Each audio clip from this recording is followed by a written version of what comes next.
All right, everybody, welcome to another deep dive. And today we're going to be looking at Christopher Guest. Oh, excellent. Yeah, and all the stuff you guys sent in is super interesting. Yeah, it looks really good, and he's a fascinating figure in the world of comedy, for sure. Yeah, so I guess maybe we should just start with the basics for anybody who might not be familiar. Sure.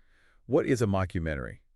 Well, a mockumentary is basically a fictional film that's presented as a documentary. Okay, So it's using all the techniques of documentary filmmaking, like the handheld camera, right. talking heads, interviews, things like that. So it's like a parody of a documentary. Exactly, yeah, like a parody or satire of a documentary. Okay, and Christopher Guest is obviously like the king of this. He is really considered the master of this form, yeah. And what's interesting is that his background is almost as unconventional as his film. It is, yeah. I mean, we were looking at all this material you guys sent in, and it's really amazing that he was born into British nobility. Wait, he's like royalty? He is, yeah, he's a baron. A baron making documentaries? A baron making mockumentaries, exactly. That's pretty wild. And it's, it just makes you think, does that perspective Yeah. of being from this, upper echelon of society, does that give him like a satirical view of human behavior? I mean, you would think you'd have to have a certain distance Yeah, to make fun of things. absolutely. So it kind of makes sense. Yeah, his early career is interesting too. He studied at NYU. He was on Saturday Night Live. Oh, wow. So, he really honed his skills in those early years. Okay, so he learned the ropes of comedy through those early experiences. Yeah, and even babbled in music a little bit. Really? Which is interesting because that plays into some of his films later on. And then in 1984, the world of comedy was changed forever. Yes, 1984 with This Is Spinal Tap. I've seen that movie more times than I can count, and it's still hilarious. It's a classic. The amp that goes to 11, the Stonehenge stage mishap. I mean, It's so quotable. it really is. It's brilliant. And, it's often credited with popularizing the mockumentary format. Right. But what's really remarkable is how believable it feels. Oh, it's totally believable. The characters are so well developed, the improvisation is so seamless that you almost forget you're watching a fiction of story. You really do forget. And I was like, wow, these guys are really a little clueless. Yeah, but in a way that's just so funny and endearing. Yes. And you just think they're real. Yeah. You know what I mean? I know exactly what you mean. And that's a real testament to Guest's talent as a writer and actor, comedian. Right. He understands how to create these characters that are both ridiculous and relatable. Yeah. And he's not afraid to let the humor come from the most unexpected places. But Spinal Tap was just the beginning for him in terms of documentaries. Right. He eventually goes on to direct his own films, and that's where his true genius, I think, shines through. Absolutely. And his directorial debut, Waiting for Guffman, really solidified his status as a master of this genre. Okay, so tell me about Waiting for Guffman. What is that one all about? Well, it's basically a love letter to small-town ambition and the dreams of community theater. Okay, I'm intrigued. It follows this group of eccentric characters in Bain, Missouri, and they're putting on this musical to celebrate the town's 150th anniversary. Oh, wow. It's their sesquicentennial. That's a great word. It is a great word. And they think they're going to make it to Broadway, right? Of course they think they're going to make it to Broadway. They're completely delusional, which is where the humor comes in. That's great. Guest co-wrote the film with his frequent collaborator, Eugene Levy, Oh, of course, Eugene Levy. and they assembled just this incredible ensemble cast, including Catherine O'Hara Parker, Posey, Fred Willard. Oh, man. Fred Willard in that film is a national treasure. He's brilliant. His character, that clueless travel agent, is just... I can't even. I know, he's just so perfectly cast, and like Spinal Tap, much of Waiting for Guffman was improvised. So Guest gives his actors a lot of freedom to explore their characters and riff off of each other, which creates this incredible sense of spontaneity. So how does he manage to wrangle all that improvisation and shape it into like a cohesive story? Well, that's the thing about Guest. He's incredibly skilled at working with actors and drawing out the best performances from them. Okay. He creates a collaborative atmosphere on set where everyone feels comfortable experimenting and trying new things. And then in the editing room, he's able to sift through all those hours of footage and find those golden nuggets of comedic brilliance. That must take a lot of patience. It does. It takes patience. It takes a keen eye for what works. Yeah. It's like sculpting a statue out of clay, Right. You start with a basic framework, but you let the material guide you and shape the final product. Okay. And that's what makes his films so unique and hilarious. Yeah. They feel both scripted and spontaneous, which is a really difficult balance to achieve. All right, so we have to talk about his character in Waiting for Guffman, Corky St. Clair. Oh, yes, Corky St. Clair. What a character. I mean, this guy's just a force of nature. He's a force of nature, he's flamboyant, he's eccentric, and he's got these delusions of grandeur Oh, yeah, big time. and a penchant for,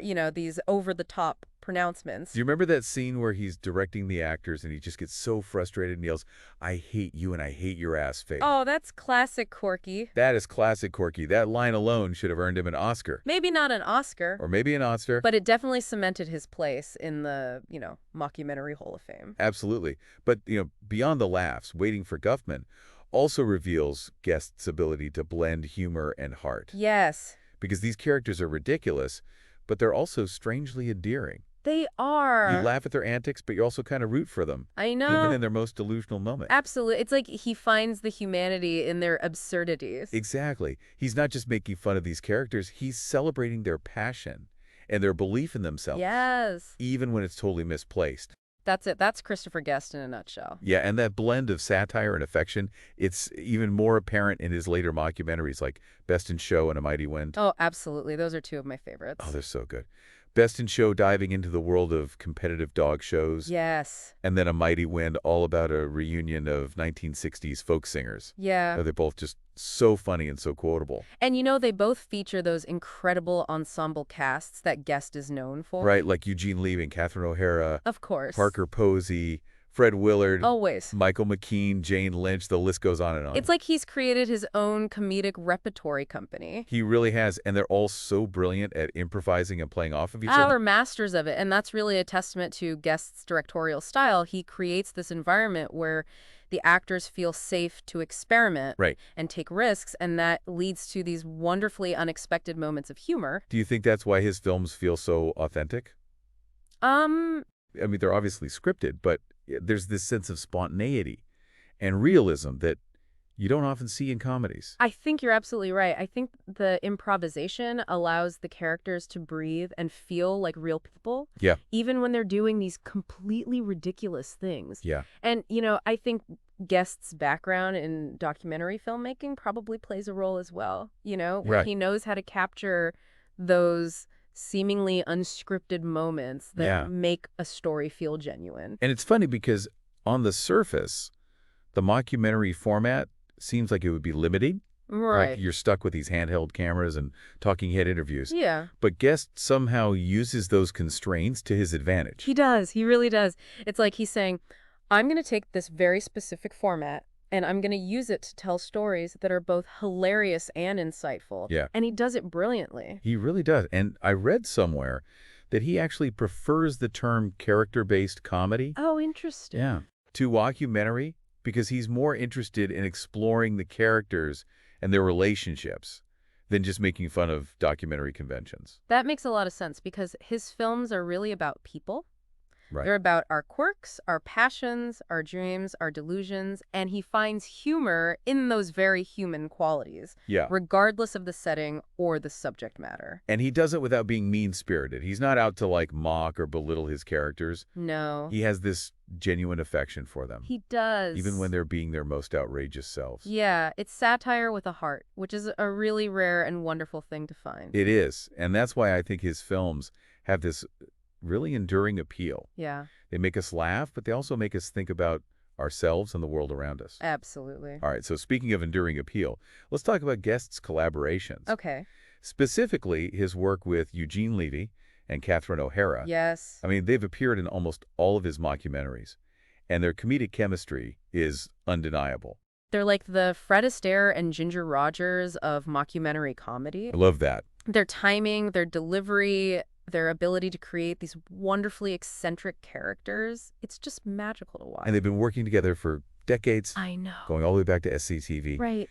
And they just seem to have this intuitive understanding They do. of each other's comedic sensibilities. It's like they can anticipate each other's moves, they can riff off of each other effortlessly, and they create these moments of pure comedic brilliance that just feel completely spontaneous. Do you have like a favorite Eugene Levy and Catherine O'Hara moment from a Christopher Guest film?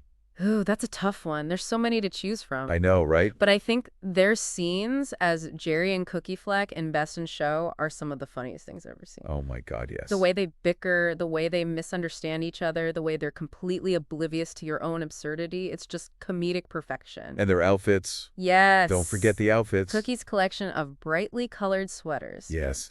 And Jerry's, clueless fashion choices. Ah, it's so good. It's like visual gags in themselves. And we can't forget about Christopher Guest's other frequent collaborator, Oh, yes. Rob Reiner, Rob Reiner, of course. who directed This is Spinal Tap, Right. which really kind of set the stage for all of his later work. Absolutely. Reiner's direction on Spinal Tap was crucial in establishing that mockumentary style that Guest would later perfect. Right. He understood the importance of letting the actors improvise and creating a sense of realism even within this completely absurd world. It's like he gave Guest the blueprint for how to make a successful mockumentary, and then Guest just took it and ran with it and created this whole universe He of did. hilarious characters and unforgettable moments. And it's a universe that continues to expand and inspire. Even though Guest hasn't made a film since 2016, his influence can be seen in countless TV shows. Yeah, for sure. And comedies that have embraced the mockumentary format. Like The Office, Parks and Recreation, Modern Family, What We Do in the Shadows.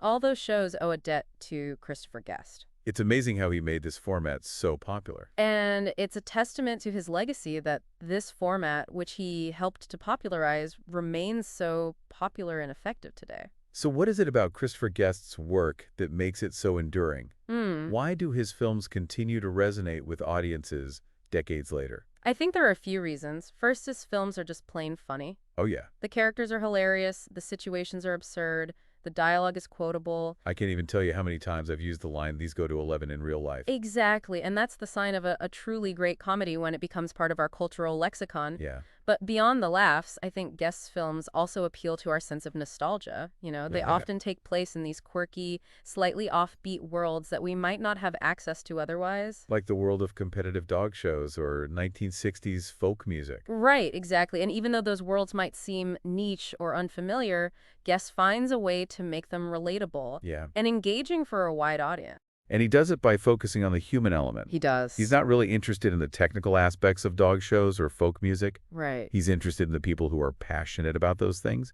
And he finds humor in their eccentricities and their sometimes delusional dreams. Yeah, and because he approaches his subjects with such affection and empathy, we as viewers are able to laugh with the characters, not at them. So it's funny, we've talked a lot about his skills as a director and a writer, Yeah. but we haven't really touched on his acting. Oh, that's true. And he's actually a very talented actor in his own right. Oh, he's fantastic. His performances are always so subtle and nuanced, even when he's playing these larger-than-life characters like Corky St. Clair. Right? He has this amazing ability to just disappear into his roles and Yeah. make you believe that these people are real. And I think that comes from his improv background. Yeah. He's just so comfortable in his own skin and so willing to experiment that he never seems forced Right. or self-conscious on camera. He's just completely present in the moment, and that's what makes him such a joy to watch. And he has this great deadpan delivery He does. that makes even the most ridiculous lines sound believable. Yeah, So to recap, Christopher Guest is a master of the mockumentary genre. absolutely. He's a gifted writer, director, and actor. He is a triple threat. And he has this uncanny ability to find humor in the most unexpected places. He really does. But here's the question I keep coming back to. Okay. Why does this format, the mockumentary, work so well? Hmm. What is it about pretending to film a documentary that makes things funnier? That's a great question, and I think it has something to do with the way that mockumentaries play with our expectations. How so? Well, when we watch a traditional comedy, we're primed for jokes and punchlines. Right. We know that the characters are going to say and do funny things, but with a mockumentary, we're constantly being reminded that what we're seeing isn't real. It's like the filmmakers are winking at us, Exactly. saying, don't take this too seriously. Right, and that creates the sense of irony and detachment that allows us to laugh at things that we might not otherwise find funny. Like if you saw someone having a meltdown in real life, you probably wouldn't laugh. Probably not. But if you see it in a mockumentary, it's hilarious. It is because we know that it's not real, and we're able to appreciate the absurdity of the situation without feeling any genuine empathy for the character. And the mockumentary format also allows for a certain level of awkwardness and cringe humor. Yes. That wouldn't work in a traditional comedy. Oh, absolutely. Think about all those awkward pauses, the But uncomfortable silences, those moments where the characters just don't know what to say. like in Best in Show, when Fred Willard's character is interviewing the dog owners and asks them just completely inappropriate questions. Exactly. In a traditional comedy, those moments would feel forced or unnatural. Right. But in a mockumentary, they feel completely authentic, Yeah. which makes them even funnier. So it's like the mockumentary format gives filmmakers permission to be awkward and He uncomfortable does. in a way that wouldn't be acceptable in other genres.